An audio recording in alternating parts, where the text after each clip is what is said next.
ନମସ୍କାର। ଆକାଶବାଣୀ କଟକ ଆଞ୍ଚଳିକ ସମ୍ବାଦ ପଢ଼ୁଛନ୍ତି ମହେନ୍ଦ୍ର କୁମାର ମାଝୀ। ଅର୍ଥମନ୍ତ୍ରୀ ନିର୍ମଳା ସୀତାରମଣ ଆଜି ଲୋକସଭାରେ 2026-27 ଆର୍ଥିକ ବର୍ଷ ପାଇଁ କେନ୍ଦ୍ରୀୟ ବଜେଟ୍ ଉପସ୍ଥାପନ କରିବେ।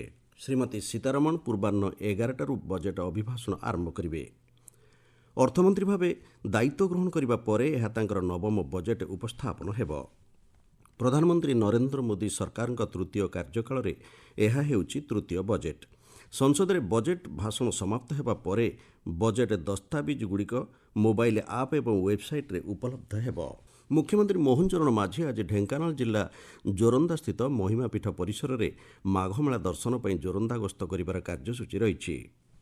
ଏହି ଅବସରରେ ମୁଖ୍ୟମନ୍ତ୍ରୀ ପୀଠର ଉନ୍ନୟନମୂଳକ କାର୍ଯ୍ୟକ୍ରମଗୁଡ଼ିକର ଶିଳାନ୍ୟାସ କରିବା ସହ ସାଧାରଣ ସଭାକୁ ଉଦ୍ବୋଧନ ଦେବେ। ଶ୍ରୀ ମାଝୀ ଶୂନ୍ୟ ମନ୍ଦିର, ଗାଦି ମନ୍ଦିର ଆଦି ଦର୍ଶନ କରିବେ ବୋଲି ଜଣାପଡ଼ିଛି। ଜୋରନ୍ଦାରେ ଗତକାଲିଠାରୁ ମାଘମେଳା ଆରମ୍ଭ ହୋଇଛି। ଆସାମର ଗୌହାଟୀଠାରେ ଓଡ଼ିଶା ପରବ 2026 ଉଦ୍ଘାଟିତ ହୋଇଯାଇଛି। ଉପମୁଖ୍ୟମନ୍ତ୍ରୀ ପ୍ରଭାତୀ ପରିଡ଼ା ପରବକୁ ଉଦ୍ଘାଟନ କରି କହିଛନ୍ତି, ଓଡ଼ିଶାର ସାଂସ୍କୃତିକ ବୈଭବ ଅନ୍ୟ ରାଜ୍ୟରେ ପ୍ରଦର୍ଶିତ କରିବାର ଏହା ହେଉଛି ବଳିଷ୍ଠ ମାଧ୍ୟମ। ରାଜ୍ୟ ଓ ଲୋକମାନଙ୍କ ମଧ୍ୟରେ ପାରସ୍ପରିକ ସମ୍ପର୍କ ଆହୁରି ସୁଦୃଢ଼ ହେବା ସହ ଆଧୁନିକ ପର୍ଯ୍ୟଟନ ଭିତ୍ତିଭୂମିର ବିକାଶ ହୋଇପାରିବ ବୋଲି ଶ୍ରୀମତୀ ପରିଡ଼ା କହିଛନ୍ତି। ଗଞ୍ଜାମ ଜିଲ୍ଲା ଚିକିଟିସ୍ଥିତ ସୁନାପୁର ବେଳାଭୂମି ମହୋତ୍ସବ ଆସନ୍ତା ମଙ୍ଗଳବାରଠାରୁ ଆରମ୍ଭ ହେବ। ଏହି ପରିପ୍ରେକ୍ଷୀରେ ବିଧାୟକ ମନୋରଞ୍ଜନ ଦାନ ସାମନ୍ତରାୟ କହିଛନ୍ତି, ବାଚସ୍ପତି ସୁରମା ପାଢ଼ୀ, ସ୍ୱାସ୍ଥ୍ୟମନ୍ତ୍ରୀ ଡକ୍ଟର ମୁକେଶ ମହାଲିଙ୍ଗ ମହୋତ୍ସବର ପ୍ରଥମ ଦିନରେ ଯୋଗଦେବେ। ମହୋତ୍ସବରେ ବିଭିନ୍ନ ସାଂସ୍କୃତିକ କାର୍ଯ୍ୟକ୍ରମର ଆୟୋଜନ କରାଯିବ।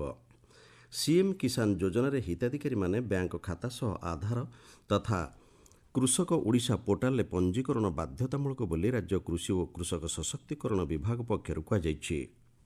ହିତାଧିକାରୀ ଏହି ଆବଶ୍ୟକତା ପୂରଣ କରିବା ଦିଗରେ ଆଧାର ଲିଙ୍କ ଥିବା ମୋବାଇଲ୍ ନମ୍ବର ଜରିଆରେ KYC ସହ ସିଏମ୍ କିଷାନ ପୋର୍ଟାଲରେ ପଞ୍ଜୀକରଣ କରିବାକୁ ବିଭାଗ ପକ୍ଷରୁ ପରାମର୍ଶ ଦିଆଯାଇଛି।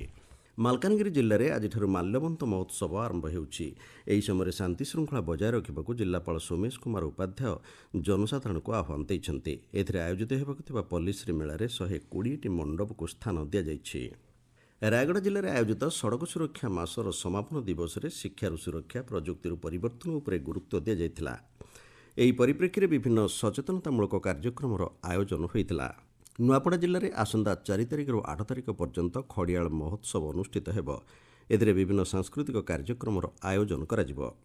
ନବରଙ୍ଗପୁର ଜିଲ୍ଲା ଚନ୍ଦାହାଣ୍ଡି ଅଞ୍ଚଳରେ ଶିଶୁ ବିକାଶ ପ୍ରକଳ୍ପ କାର୍ଯ୍ୟାଳୟ ତରଫରୁ ଏକ ବାଲ୍ୟ ବିବାହ କାର୍ଯ୍ୟକ୍ରମକୁ ବନ୍ଦ କରାଯାଇଛି। ଦୋଷୀଙ୍କ ବିରୁଦ୍ଧରେ ଆଇନ ଅନୁଯାୟୀ କାର୍ଯ୍ୟାନୁଷ୍ଠାନ ଗ୍ରହଣ କରାଯିବ ବୋଲି ଜିଲ୍ଲା ପ୍ରଶାସନ ପକ୍ଷରୁ କୁହାଯାଇଛି। ଭଦ୍ରକ ଜିଲ୍ଲାର ସାଳନ୍ଦୀ ନଦୀ ତଟରେ ପ୍ରସିଦ୍ଧ ସୀତାକୁଣ୍ଡ ଓ ଦେବରକୁଣ୍ଡ ବାର୍ଷିକ ମେଳା ଆରମ୍ଭ ହୋଇଛି। ବହୁ ସଂଖ୍ୟାରେ ଶ୍ରଦ୍ଧାଳୁ ନଦୀରେ ବୁଡ଼ ପକାଇଛନ୍ତି। ସମାଗମକୁ ଦୃଷ୍ଟିରେ ରଖି ଜିଲ୍ଲା ପ୍ରଶାସନ ପକ୍ଷରୁ ବ୍ୟାପକ ସୁରକ୍ଷା ବ୍ୟବସ୍ଥା ଗ୍ରହଣ କରାଯାଇଛି। କନ୍ଧମାଳ ଜିଲ୍ଲାପାଳ ବେଦଭୂଷଣ ଦୁର୍ଗମ ଅଞ୍ଚଳର ବିଭିନ୍ନ ସ୍ଥାନ ବୁଲି ଲୋକମାନଙ୍କର ଅଭିଯୋଗ ଶୁଣିଛନ୍ତି। କୁଟିଆ କନ୍ଧ ଅଧିବାସୀ ରହୁଥିବା ଅଞ୍ଚଳର ଗମନାଗମନ, ପାନୀୟ ଜଳ, ଶିକ୍ଷା, ବିଜୁଳି ଓ ନେଟୱାର୍କ ଆଦି ସମସ୍ୟାର ସମାଧାନ ନିମନ୍ତେ ବିଭାଗୀୟ ଅଧିକାରୀମାନଙ୍କୁ ଜିଲ୍ଲାପାଳ ନିର୍ଦ୍ଦେଶ ଦେଇଛନ୍ତି।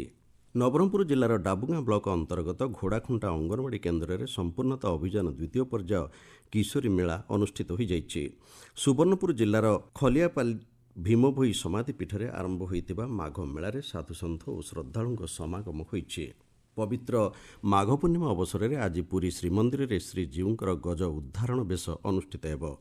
ମଧ୍ୟାହ୍ନ ଧୂପନୀତି ଶେଷ ହେବା ପରେ ମଇଲମ ଓ ସର୍ବାଙ୍ଗ ନୀତି ପରେ 3 ବାଡ଼ରେ ମହାପ୍ରଭୁଙ୍କ ଗଜ ଉଦ୍ଧାରଣ ବେଶ କରାଯିବ।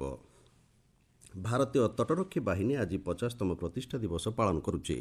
1977 ମସିହାରେ ମାତ୍ର 7ଟି କେନ୍ଦ୍ର ସହ ଆରମ୍ଭ ହୋଇଥିବା ତଟରକ୍ଷୀ ବାହିନୀ ଏବେ 155ଟି ଜାହାଜ ଏବଂ 80ଟି ବିମାନ ସହିତ ଏକ ବ୍ୟାପକ ସୁରକ୍ଷା ସଂସ୍ଥାରେ ପରିଣତ ହୋଇଛି।